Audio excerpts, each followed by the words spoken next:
How are you doing, darlings? Here we are again with a new and quirky drape which will reinvent your saree. For this drape, it is recommended to wear shorts or pants instead of underskirt. It helps to drape the saree better.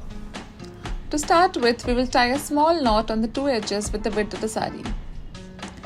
We will now place the loop through your head and underarms. Now we will create a similar knot on the other side of the saree which has tassels and place it exactly like the first loop. This will create a halter neck look.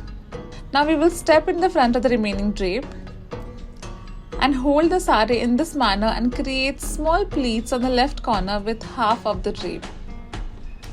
We shall now neatly tuck the pleats inside the shorts like this. Now we will make the same pleats on the right side and tuck it inside. You will notice how beautiful the drape falls on the front. To add an extra charm to the drape, add a belt on the waist. For the complete look, you can stylize the neck with an elaborate jewelry. And there you go! Rock the look!